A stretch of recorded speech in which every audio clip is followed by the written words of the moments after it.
दोस्तों, मैं आपके लिए वीडियो बनाने में अपनी पूरी मेहनत और समय लगाता हूँ और जब मुझे आपका समर्थन नहीं मिलता, तो सच में दिल थोड़ी उदासी महसूस करता है। बस मेरी एक छोटी-सी गुजारिश है कि मुझे थोड़ी-सी मदद मिल जाए ताकि मैं आपके लिए और बेहतर सामग्री बना सकूँ।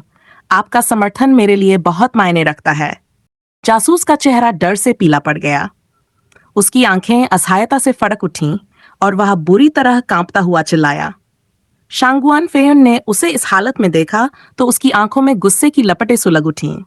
लेकिन अपने भावों को संभालते हुए उसने बस एक लंबी सांस ली और अपने हाथ की एक सधी हुई लहर से उसे जाने का संकेत दिया। अपनी भौहों को गहराई से सिकोड़ते हुए शांगुआन फेयन ने ठंडे स्वर में कहा, इन लड़कों ने कुछ ऐसा कर दिया जो न तो पूरा हुआ न ही सही दिशा में गया। सप्ताह के दिनों में दबंगई दिखाना ठीक है, लेकिन जब असल समय आता है तो ये सब कुछ बिगाड़ देते हैं। बेली जिंगवई के सामने मेरी छवि को धूमिल करना, यह सच में शर्मनाक है। डैन किंगशेंग ने यह सुन हल्की मुस्कान के साथ उसके कंधे पर हाथ रखा और कहा, भाई फेन, इतना क्रोधित मत हो। बेली जिंगवेई कोई साधारण व्यक्ति नहीं है। उसे प्रभावित करना आसान नहीं है। यह उनकी चालाकी है और हमें इसे संभालने की समझदारी दिखानी होगी। शांगुआन फेन ने अधीरता से हाथ छटकते हुए राहत की सांस ली, लेकिन उसकी आवाज में गुस्सा अब भी साफ था। कौन कह रहा है कि हम उसे मूर्ख बना सकते हैं? लेकिन ये मेरे लोग, जिन्हें मैंने खुद तैयार किया था, अब मुझे ही धोखा देकर मेरा मजाक बना रहे हैं। डैन किंगशेंग ने मुस्कुराते हुए कहा, तो आप मानते हैं कि ये लोग आपसे हद से ज्यादा छूट ले रहे हैं? शायद उन्होंने 100 मील अक्षांश और देशांतर के सामने आपकी स्थिति को पहले ही कमजोर कर दिया है। शांगुआन फेयन ने डैन किंगशेंग की ओर संदेह से देखा, लेकिन इससे पहले कि वह कुछ कहता, डैन ने एक गहरी हंसी छोड़ी और कहा, आपके लोग इतने साहसी हो गए हैं कि आपके नाम का उपयोग निजी रंजिश निकालने के लिए कर रहे हैं। इसका मतलब साफ है कि आपके अनुशासन में डील है। वैसे इसे और समझने की जरूरत नहीं है। यह आपकी प्रतिष्ठा का ही परिणाम है। डैन किंगशेंग ने एक पल रुककर उसकी तरफ झुकते हुए कहा, और हाँ, सुना है कि आपके वाइन सेलर में बहुत अच्छी वाइन है। क्या मैं कुछ ले लूं? चिंता मत कीजिए, मैं खुद सेवा कर लूंगा। ये कहकर डैन किंगशेंग ने शांगुआन फेयन की ओर एक मुस्कान फेंकी और जल्दी से बाहर निकल गया, लेकिन उसकी छेड़खानी भरी हंसी कमरे में गूंजती रही। शांगुआन फेयन की भौहें गुस्से से कस गई। उसने दांत भींचकर कहा, हद हो गई। इन लोगों ने मुझे बेइज्जत कर दिया और अब ये बूढ़ा डैन किंगशेंग भी मेरी हालत पर हंसने की हिम्मत कर रहा है। लगता है अब वक्त आ गया है कि मैं फेयन वांगफू के अनुशासन को फिर से सख्त करूं। उसकी आंखों में एक नई चमक थी। वह मन ही मन योजना बनाने लगा, लेकिन कहीं न कहीं उसे इस बात का एहसास नहीं था कि यह घटना भाग्य और दुर्भाग्य के बीच एक खेल का हिस्सा थी। फेयुन वांगफू का पिछला बगीचा दूर जेड पत्थरों से बनी एक बड़ी छत के सामने भीड़ जमा थी। 1000 से भी ज्यादा लोग वहां खड़े थे और जितनी दूर नजर जाती सिरों की कतारें ही दिखती। यहाँ कोई स्पष्ट नेतृत्व नहीं था। छोटे छोटे समूहों में बंटे लोग आपस में चर्चा में व्यस्त थे। हर किसी की नजर कीमियागरों पर थी और उनके व्यक्तित्व तथा क्षमताओं को लेकर तरह तरह की बातें चल रही थीं। क्या आपको लगता है कि उनमें से कोई आज के परीक्षण में सफल होगा? ये तो भाग्य और कौशल पर निर्भर करेगा, लेकिन ऐसा कुछ देखने का मौका रोज नहीं मिलता। चारों तरफ उत्सुकता और प्रत्याशा का माहौल था, लेकिन यह सब कुछ शांति और संतुलन में बसा हुआ था। लोगों की बातें और गतिविधियां उस बड़े आयोजन के लिए तैयारी का हिस्सा बन गई थीं, जो जल्द ही शुरू होने वाला था। देखो, वहां मिस्टर जू और मिस्टर जू डिंगक्सियन खड़े हैं। वे दोनों इस क्षेत्र के दुर्लभ 9वीं कक्षा के कीमिया मास्टर हैं। सुना है वह जल्दी ही 9वीं कक्षा के कीमिया मास्टर की रैंक तक पहुंचने वाले हैं। क्या वही लोग थे? मैंने सुना था कि उन्होंने पिछली रॉयल कैपिटल किंग प्रतियोगिता में हिस्सा लिया था और पूरा झोंगझोउ में वे शीर्ष डित्सीस में थे। इस बार वह चयन में भाग लेने के लिए आए हैं। अगर कोई है जो पहले नंबर पर आए तो वह वही होना चाहिए। मुझे नहीं लगता। देखो, वहां एक और है। एक व्यक्ति आश्चर्यचकित होकर बोला, जबकि दूसरे ने हल्के से सिर झुकाया और तिरस्कार से एक सफेद पोशाक पहने बुजुर्ग व्यक्ति की ओर इशारा किया। यह तो डैन मिंग फीटियन है जो दूसरी सम्राट डैन प्रतियोगिता में शीर्ष 10 में था। क्या? जब आप शीर्ष 10 में पहुंचे तो आपको सीधे सम्राट के दफ्तर से बुलावा क्यों नहीं आया? और फिर से यहाँ क्यों आए हो? क्या आपको लगता है कि आप अब भी हमारे जैसे सामान्य लोगों के साथ हैं? एक व्यक्ति ने चकित होकर पूछा। क्या तुम समझ नहीं पा रहे हो? व्यक्ति ने सिर झुकाया और हल्की मुस्कान के साथ कहा, ये बूढ़े लोग, उनकी अपनी अजीब आदतें होती हैं। कोई नहीं जानता कि वे सोचते क्या हैं। भले ही मैं पहले ही मशहूर हो चुका हूं, लेकिन इस उत्सव में शरीक होने की बात तो अलग ही है। लोगों ने यह सुना और आह भर दी, उनका मन भीतर तक भारी हो गया।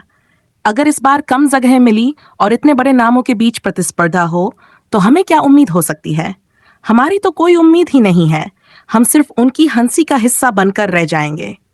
तभी दो प्रमुख खिलाड़ी एक दूसरे से मिले। जैसे ही उनका सामना हुआ, उनकी आंखों में चमक थी और माहौल में जैसे बारूद की महक घुल गई थी। तुम यहां भी हो जू? मिंग फीटियन ने जू डिंगिंगसियन को देखे बिना ही कहा। उसकी आवाज में एक चिढ़ थी। हम्फ, यह फेयन स्वॉर्ड किंग के नियंत्रण वाला क्षेत्र है और हमारी जू परिवार की कीमिया तकनीक तो पूरे 1000 मील तक जानी जाती है। अगर बूढ़ा आदमी यहाँ नहीं आता तो क्या ये डैन किंग कॉइन्स कहलाने के लायक भी होता? जुडिंगसियन ने चुनौतीपूर्ण स्वर में कहा। अरे, ये तो बहुत बड़ा दावा है। पिछली रॉयल कैपिटल मीटिंग में मैं तुमसे 5 कदम पीछे था और अब तुम इतनी ऊंची आवाज में बात कर रहे हो। जू डिंगक्सियन, तुम तो बेशर्म हो। मेंग फीटियन ने हंसी रोकते हुए कहा। उसकी हंसी में गर्व था, जैसे उसे किसी से कोई फर्क न पड़े।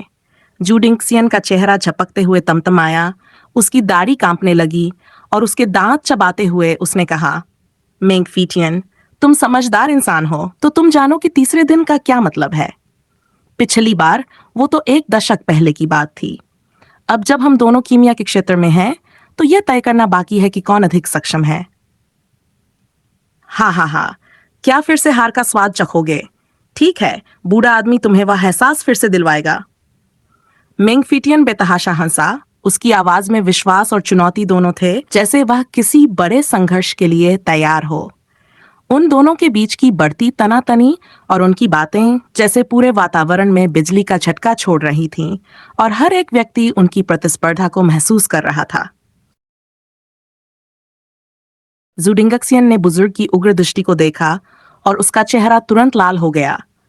क्रोध ने उसे पूरी तरह से जकड़ लिया और वह कांपते हुए खुद को रोक नहीं सका। मैं यहाँ नया आया हूँ और अभी तक किसी से नहीं मिला, लेकिन जैसे ही मैंने मेंग फीटियन को देखा, उस जिद्दी बूढ़े आदमी को, मैं खुद को हंसी रोकने से नहीं बचा सका। और फिर भी मुझे ये सोचने पर मजबूर होना पड़ा, वह यहाँ क्यों आया है? जू डिंगक्सियन ने हल्के से सिर झुकाया, लेकिन एक तिरस्कार भरी मुस्कान के साथ। सुनो, जब शाही राजधानी से कीमिया मास्टर का चयन हुआ, तो मास्टर मेंग ने तुरंत शाही कीमियागर डिवीजन से इस्तीफा दे दिया। उसकी ये चुपचाप की गई कार्रवाई बहुत से लोगों के लिए हैरान करने वाली थी, खासकर उस अंगरक्षक के लिए जो हंसते हुए उसके बगल में खड़ा था। एक अन्य व्यक्ति ने यह कहते हुए सिर झुकाया। बेली जिंगवई ने हल्के से आहा भरी। उसकी मुस्कान हल्की हो गई और उसने सिर झुका दिया। यह बूढ़ा आदमी एक जिद्दी और अजीब स्वभाव वाला है। वह शाही राजधानी में ठीक से काम कर रहा था, लेकिन फिर अचानक उसने अपना रास्ता बदल दिया। अब मुझे समझ में नहीं आता कि वह क्या सोचता है। फिर उसने अपने हाथों को इधर उधर लहराते हुए सीधे मेंग फीटियन की ओर बढ़ने की योजना बनाई। पास पहुंचते ही उसने दूर से हाथ हिलाया और मुस्कुराते हुए कहा, लाओ मेंग, बहुत समय हो गया। क्या ये बूढ़ा आदमी कोई परिचित है? शैतान कहाँ है? क्या तुमने कुछ सूट पास कराए हैं? मेंग फीटियन ने चिढ़ते हुए पूछा, लेकिन उसका चेहरा अचानक गंभीर हो गया। वह धीरे धीरे मुड़ा और फिर उसकी आंखें चौंक गईं। बिना एक पल गंवाए उसने झुकते हुए कहा, तुम बेली चेंग? बेली जिंगवई ने उसकी चुप्पी को देखा और उसे संकोच से बचाते हुए एक मुस्कान के साथ उसके पास पहुंचा। उसने उसकी बाना को हल्के से थपथपाया और कहा, लाओ मेंग, आखिरी बार शाही राजधानी में अलविदा लिया था। अब कैसे हैं तुम? बस एक बूढ़ा आदमी जो थोड़ा चिंतित था। ठीक है, सब कुछ ठीक है। बूढ़ा आदमी ठीक है। मेंग फीटियन ने हंसते हुए अपने माथे से पसीना पोंछा, थोड़ा शर्मिंदा होकर मुस्कुराया। यह दृश्य जू डिंगक्सियन के लिए कुछ अजीब था। मेंग फीतियन, जो हमेशा जीवंत और उत्साही रहते थे, आज अचानक इतने झिझकते हुए क्यों दिख रहे थे? क्या हुआ था? जू डिंगसियन ने कुछ और गहराई से देखा। उसकी आंखों में संदेह की चमक थी। लाओ मेंग, सुना है तुमने शाही राजधानी में अच्छा काम किया, फिर तुम अचानक यहाँ क्यों आए? क्या तुम्हें शाही परिवार में प्रवेश का कोई अवसर नहीं मिला? बेली जिंगवेई की आंखों में हल्की चमक थी। उसने मेंग फीतियन की बानों को और भी हल्के से थपथपाया, जैसे उसके शब्दों में कुछ सवाल छिपे हों। मेंग फीतियन ने हल्के से मुस्कुराते हुए जवाब दिया, अरे अरे, मैं कुछ नहीं छुपा रहा। राजकुमार का एक हादसा हुआ और शाही दरवाजे बंद हो गए। शाही किमियागर को अब आने की अनुमति नहीं है। मुझे लगा हम अब और अच्छा नहीं कर रहे हैं, और तभी इस पुराने आदमी ने परेशान होकर अपने पद से इस्तीफा दे दिया। अब वह फिर से मौका तलाशने के लिए यहाँ आए हैं, अपनी योग्यता साबित करने के लिए, ताकि वह प्रतिस्थापित न हो जाए। सच में? बेली जिंगवेई ने हैरानी से पूछा। उसकी भौहें चढ़ी हुई थीं। जू डिंगसियन ने पुनः उसकी आंखों में गहरी निगाह डाली, जैसे उसकी पूरी सच्चाई को समझने की कोशिश कर रहा हो। तुम फेयुन तलवार किंग के राज्य में क्यों आए? 9 क्षेत्रों में तुम्हारा स्थान यहाँ नहीं होना चाहिए। मेंग फीतियन का चेहरा अचानक कांप गया। उसके शब्दों में दुविधा और उलझन थी, और वह यह नहीं जानता था कि क्या कहना चाहिए। इस समय जू डिंगसियन एक कदम आगे बढ़ते हुए हल्के से समझाने लगा, देखो, यह लड़का इस बूढ़े आदमी का सामना करने आ रहा है। हाँ, वह और बूढ़ा आदमी एक ही शिक्षक के पास पढ़े हैं, लेकिन वह हमेशा शांत रहता है, कभी भी किसी से नहीं डरता। पिछली बार शाही राजधानी की दानहोई प्रतियोगिता में उसने 5 बड़े कीमियागरों को हराया और शाही कीमिया मास्टर के रूप में चयनित हुआ, जबकि बूढ़ा आदमी हार गया था। बूढ़ा आदमी इस बार बहुत इच्छा शक्ति से भाग लेने आया है, एक दुर्लभ अवसर है। लेकिन इस बार क्या वह बूढ़े आदमी को हरा पाएगा? ये इतना आसान नहीं है। बस मजाक कर रहा हूं। हाँ, इस बार भी बूढ़ा आदमी ही जीतेगा। मेंग फीतियन ने यह कहते हुए असंतुष्ट रूप से सिर हिलाया, और उसकी नथुने से गर्म हवा की 2 धाराएं निकली, हल्की हंसी के साथ। अब बेली जिंगवेई को सब कुछ समझ आ गया था। यह तो साफ था कि ये दोनों पुराने प्रतिद्वंद्वी एक दूसरे से प्रतिस्पर्धा करने आए थे, और यह भी स्पष्ट था कि मेंग फीतियन ने सम्राट के आर्ट के आधिकारिक पद से इस्तीफा दिया, जिससे उनकी प्रतिद्वंद्विता की गंभीरता और बढ़ गई थी। अब वह जू डिंगसियन के कंधे पर हाथ रखते हुए उसकी पीठ थपथपाई और प्रोत्साहन देते हुए बोला, देखो, मेंग लाओ का भाई है, और वह कीमिया में मेंग लाओ से केवल 5 कदम पीछे है। लगता है उसके शिक्षक भी दान दाओ के मास्टर थे। यद्यपि शाही राजधानी डैन में कुछ पछतावा हो सकता है, इस बार वह कुछ अलग करेगा। मुझे उम्मीद है कि आप दोनों साम्राज्य के लिए साथ मिलकर काम करेंगे, तब मैं सच्ची संतुष्टि महसूस करूंगा। हा हा। संतुष्ट मुस्कान के साथ बेली जिंगवेई मुड़ा और चला गया, और उसकी आत्मविश्वास से भरी उपस्थिति ने जू डिंगसियन को कुछ देर तक चुपचाप खड़ा कर दिया।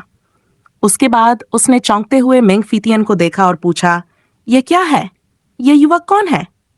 चुप रहो, मेंग फीतियन ने गंभीरता से उसे रोकते हुए कहा। जब तुम सम्राट के पास जाओगे तब तुम्हें सब कुछ पता चलेगा। फिर उसने अपने हाथ से एक इशारा किया और कहा, यह बड़ा आदमी है। वह अपनी पहचान अब नहीं उजागर करना चाहता। यह हम जैसे साधारण लोगों के लिए समझना मुश्किल है, और उसे तुमसे कुछ भी नहीं कहने देना चाहता। जू डिंगसियन ने हंसी रोकते हुए कहा, बड़ा आदमी? क्या तुम साम्राज्य का कोई बड़ा रहस्य जानते हो? क्या वह शाही कीमियागर नहीं हो सकता?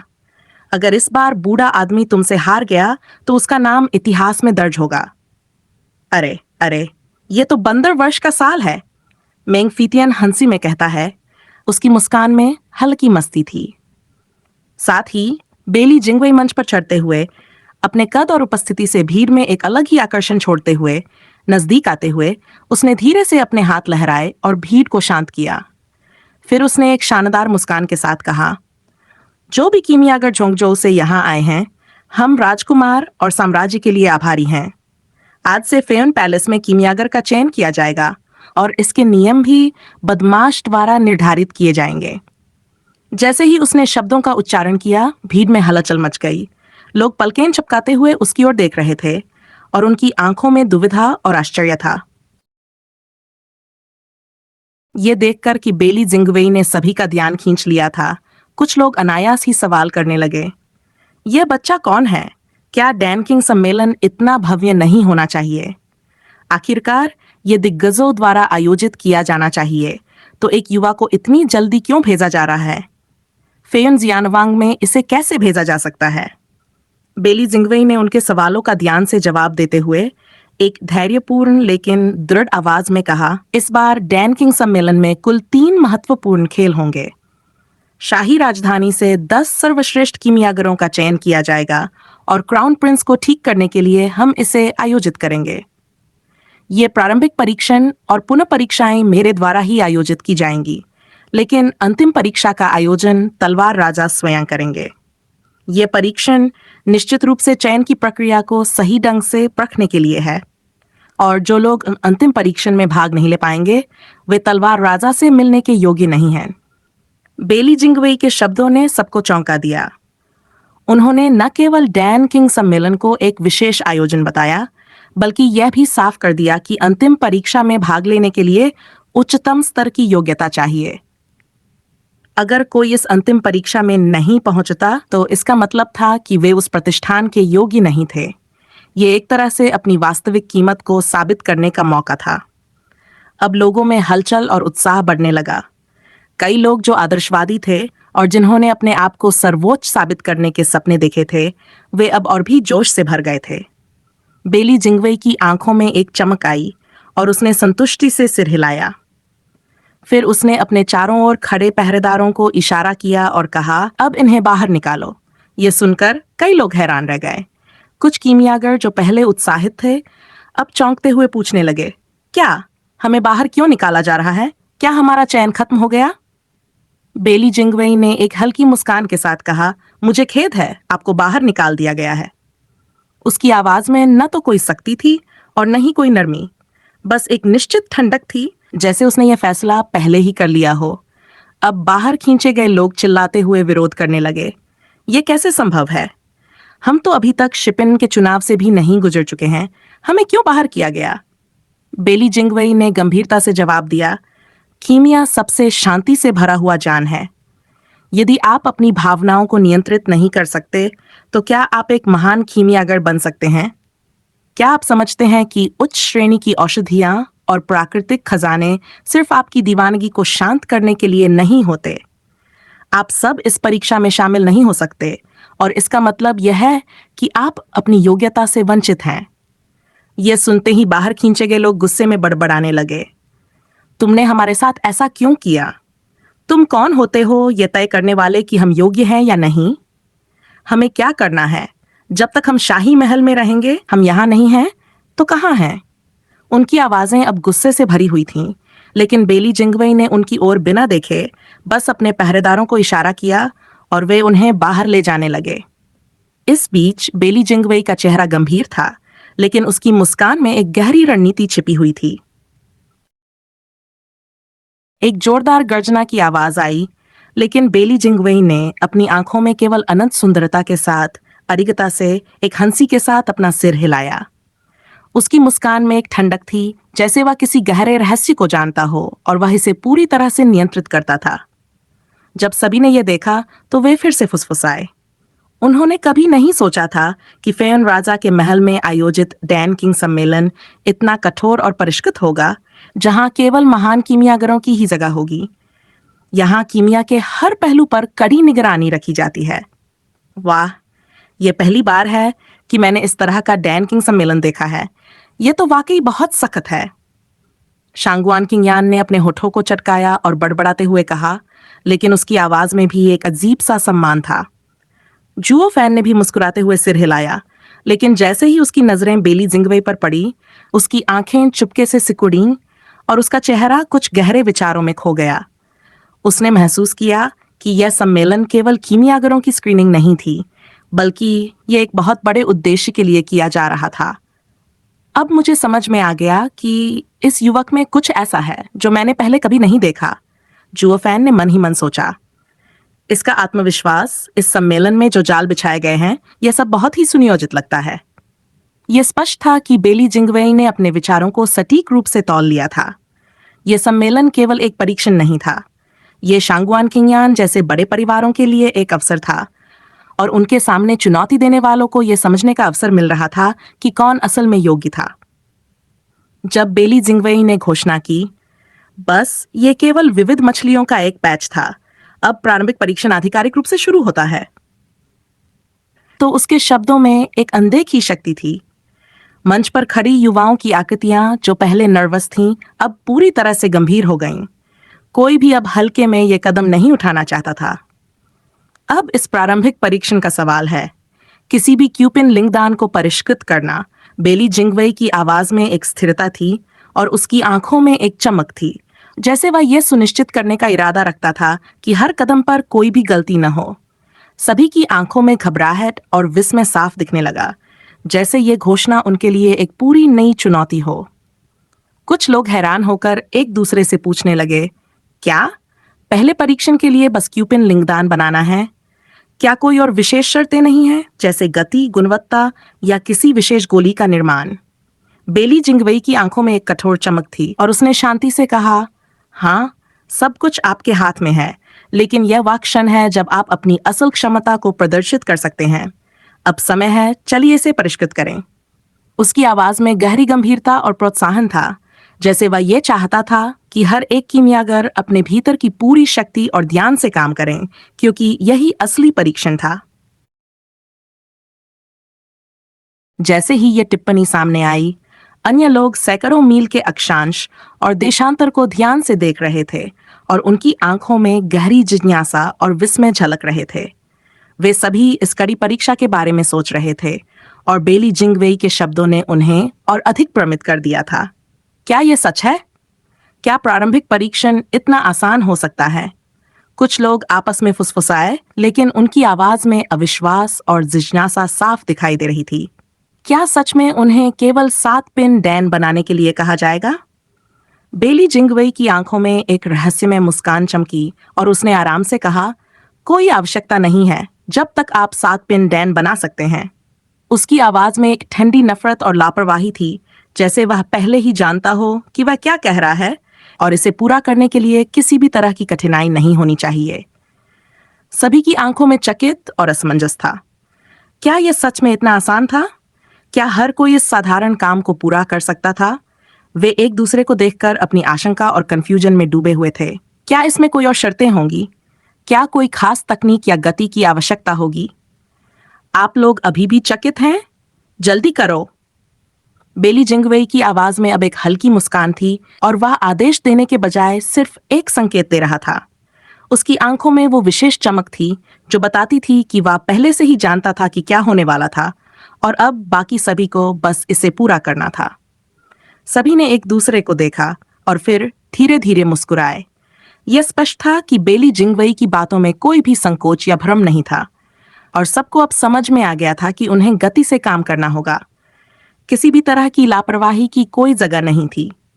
जल्द ही सभी ने अपनी हथेलियां उठाई और आग की लपटों में अपने अपने डैन को परिष्कृत करना शुरू कर दिया। एक उत्साह और ऊर्जा से भरपूर माहौल था। हर किसी की आंखों में आत्मविश्वास और प्रतिस्पर्धा की भावना थी। लेकिन समस्या जल्दी ही सामने आई। ज्वाला की अलग अलग प्रकार की आग।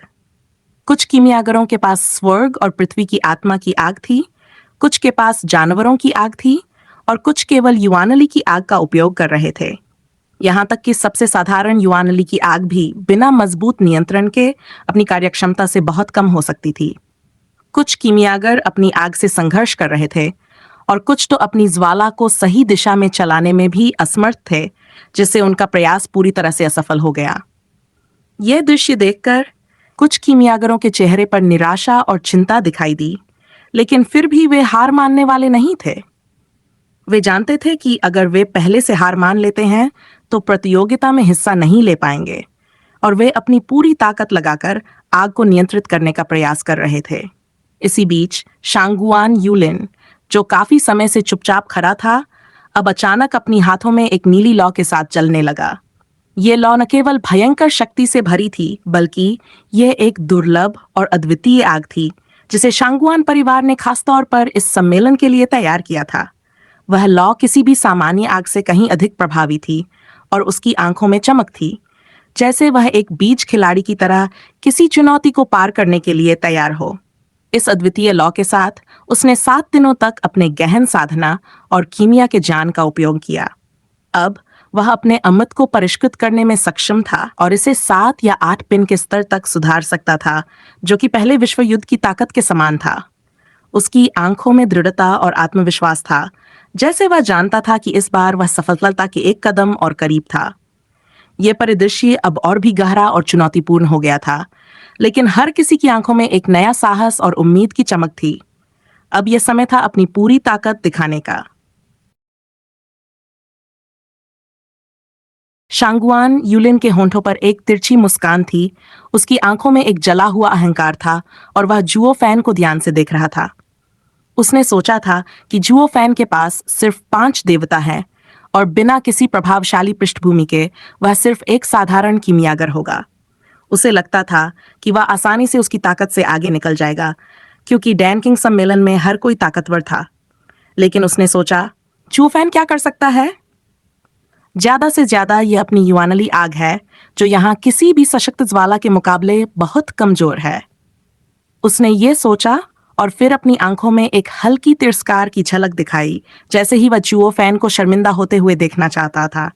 लेकिन जब उसकी नजरें जुओ फैन पर पड़ी तो उसकी आंखें फैल गईं और वह एक पल के लिए अवाक रह गया, क्योंकि सामने वाले के हाथ में जलती लपटें थी, जो न केवल तीव्र थी बल्कि एक अद्वितीय लाल रंग में फड़फड़ा रही थी, और यह बिना किसी प्रभाव के पूरी तरह से जल रही थी। जुओ फैन के चेहरे पर शांति थी, जैसे वह पूरी स्थिति से अजनबी हो, जैसे वह किसी अन्य दुनिया में हो। उसकी आंखें शांत और स्वाभाविक थीं और उसके आसपास के लोग न सिर्फ आश्चर्यचकित थे बल्कि पूरी तरह से हैरान थे। शांगुआन यूलिन का दिल गहरी धड़कन में डूब गया। ये तो प्राचीन लॉ है, ये क्या है? उसने आश्चर्य से धीरे से कहा, जैसे वह पूरी तरह से हड़बड़ाया हुआ हो। क्या हो रहा है? जुओ फैन ने हल्के से अपनी आंखें उठाईं और शांगुआन यूलिन की तरफ देखा। उसकी आवाज में कोई घबराहट या डर नहीं था, बस एक ठंडी सहजता थी। फिर उसने बिना किसी जल्दबाजी के जवाब दिया, युआनली आग, क्या गड़बड़ है? अब ये शब्द न केवल शांगुआन यूलिन के लिए बल्कि बाकी के कीमियागरों के लिए भी चौंकाने वाले थे। वे उसकी अग्नि को देखकर एक के बाद एक अपनी जिज्ञासा और हैरानगी छुपा नहीं पा रहे थे। ये तो कोई सामान्य युआनली आग नहीं थी, बल्कि कुछ अलग था। शांगुआन यूलिन चकित था। मैं जानता हूं कि तुम युआनली की आग का इस्तेमाल कर रहे हो, लेकिन यहाँ इतने सारे शक्तिशाली जानवरों की आग और आत्मा की आग के बीच तुम्हारी युआनली आग कितनी प्रभावी हो सकती है? क्या यह सच में कोई फर्क डालती है? जैसे ही उसने ये सवाल पूछा, उसके आसपास के सभी लोग एक पल के लिए चुप हो गए। उनकी आंखों में एक नई उत्सुकता थी, जैसे वे समझने की कोशिश कर रहे हों कि यह अद्वितीय आग क्यों खास है। आग को नियंत्रित करना महत्वपूर्ण है, जुओ फैन ने ठंडी आवाज में कहा। उसकी आंखों में आत्मविश्वास था, जैसे वह इस बात को सही ठहराने में पूरी तरह से सक्षम हो। आप जानते हैं, आग को नियंत्रित करना हर कीमियागर के लिए एक महत्वपूर्ण कला है। सभी की नजरें अब जुओ फैन पर थीं, क्योंकि इस तरह का आत्मविश्वास और शांति कोई सामान्य कीमियागर नहीं दिखा सकता था। शांगुआन यूलिन फिर से चौंका और उससे पूछा, आग को नियंत्रित करना?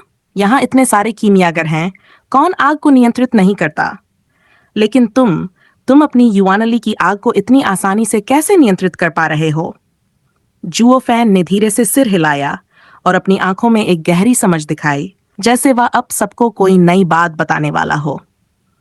उसने कहा, आग में आध्यात्मिकता होती है और इसलिए निम्न स्तरीय लपटें स्वाभाविक रूप से कमजोर होती हैं जब वे उच्च स्तरीय लपटों से टकराती हैं, लेकिन लोगों में भी आध्यात्मिकता होती है। अगर ज्वाला की आध्यात्मिकता मानव आध्यात्मिकता के साथ एकीकृत हो जाए तो क्या लपटें दब सकती हैं? यह सवाल न केवल शांगुआन यूलिन को बल्कि सभी कीमियागरों को हैरान कर गया। एक चुप्पी सी फैल गई और सभी की आंखें अब इस नए सिद्धांत को समझने की कोशिश कर रही थीं। यह एक नई तकनीक, एक नई सोच थी, जो सभी के लिए एक खुली किताब जैसी थी। अचानक चारों ओर एक सन्नाटा छा गया। सभी ने जुओ फैन को विस्मय और अविश्वास से देखा। वे इस सिद्धांत के बारे में कभी नहीं सोच पाए थे। आग आग है और लोग लोग हैं। ये दो अलग अलग चीजें हैं। आखिर वे एक दूसरे से कैसे मिल सकती हैं? जुओ फैन की हंसी में हल्का उपहास था, जो उसके होठों के कोनों पर छलक रहा था।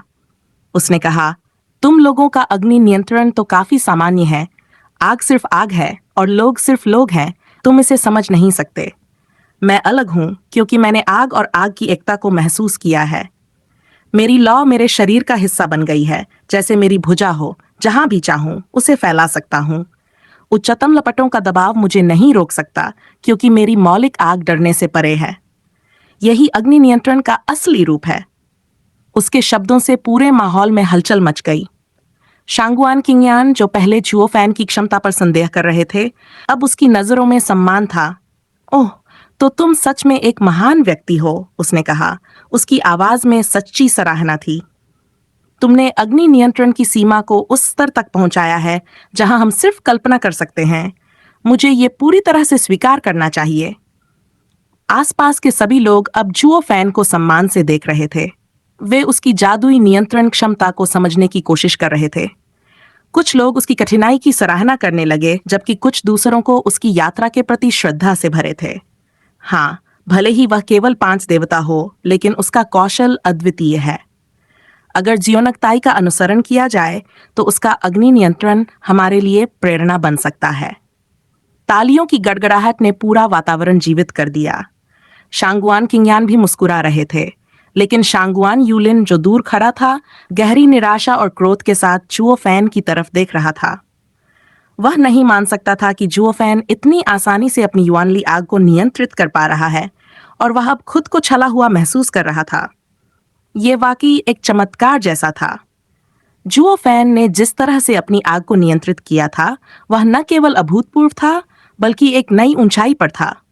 उसे यह महसूस हो रहा था कि वह अग्नि नियंत्रण के सभी सिद्धांतों को उलट कर रहा है, जैसा कभी किसी ने नहीं किया था। लेकिन यह सब केवल एक बाहरी नजरिया था। असल में जुओ फैन की अग्नि नियंत्रण तकनीक एक चमत्कारी घटना थी। वह इसे खुद से नियंत्रित नहीं कर रहा था। उसकी युआनली आग इतनी शक्तिशाली थी कि यह बाहरी प्रभाव से मुक्त थी। इसका मुख्य कारण उसकी 3 अद्वितीय ज्वालाएं थीं: अराजकता, हरी ज्वाला, जलता आकाश सुनहरी ज्वाला, और विश्व विलुप्ति थंडर ज्वाला। इन 3 ज्वालाओं को उसकी ऊर्जा के सम्राटों की तरह देखा जा सकता था, जो उसकी शारीरिक शक्तियों का हिस्सा बन चुकी थीं। जब वह अपनी युआनली आग को बाहर निकालता था, तो इन सम्राटों की शक्ति उसकी लौ के साथ जुड़ जाती थी। यही कारण था कि उसकी आग इतनी प्रचंड और असाधारण थी कि कोई भी अन्य आग या आध्यात्मिक शक्ति उससे मुकाबला नहीं कर सकती थी। यह बिल्कुल वैसा था जैसे एक छोटी सी लड़की जंगल में लुटेरों के बीच बिना डर के चल रही हो, ये जानते हुए कि उसके पीछे 1 लाख सशस्त्र सैनिक हैं। जुओ फैन की युआनली आग में यही ताकत थी। उसके पास अनदेखी शक्ति थी और कोई भी उस शक्तिशाली प्रभाव से नहीं टकरा सकता था। इस तरह शांगुआन यूलिन और बाकी सभी लोग अब महसूस कर रहे थे कि जुओ फैन की अग्नि तकनीक न केवल अद्वितीय थी, बल्कि वह अपनी खुद की शक्ति को इतना नियंत्रित कर चुका था कि उसे समझना उनके लिए असंभव था। हालांकि ये लुटेरे बच्चों को डरा सकते हैं, उनका सामना करना उस छोटे से जंगल में कर सकते हैं, लेकिन जब असली ताकत सामने आती है तो वे कभी भी कदम नहीं उठा सकते। वे बस अपनी सीमाओं को समझते हैं और वहीं रुक जाते हैं। इस समय आसपास के सभी लोग केवल यह महसूस कर रहे थे कि जुओ फैन की अग्नि नियंत्रण तकनीक एक ऐसी सीमा को पार कर गई थी जिसे पहले कभी देखा नहीं गया था। यह एक अविश्वसनीय पहलू था, एक ऐसा काम जिसे देखकर सब सिर्फ प्रशंसा और सम्मान से भरे थे। उसकी कला ने उन्हें अवाक कर दिया और हर किसी की आंखों में एक अद्भुत उत्साह था। जुओ फैन ने किंगयान कीमिया का इस्तेमाल नहीं किया, और फिर भी वह ये जानता था कि कोई और लपट उस पर प्रभाव नहीं डाल पाएगी। उसकी ऊर्जा और नियंत्रण इतने अद्वितीय थे कि कोई और उन्हें चुनौती देने का साहस नहीं कर सकता था। सम्राट की तरह जो अपनी यात्रा पर पूरी दुनिया को चुपचाप पार करता है, जुओ फैन की शक्ति भी किसी को रास्ते में आने की अनुमति नहीं देती। इस स्थिति में उसका आत्मविश्वास और आंतरिक शांति दूसरों के लिए एक बड़े संकेत की तरह था। उसकी आग न केवल शक्ति का प्रतीक थी, बल्कि उसके भीतर समाहित अडिग धैर्य और सिद्धि का संकेत भी था।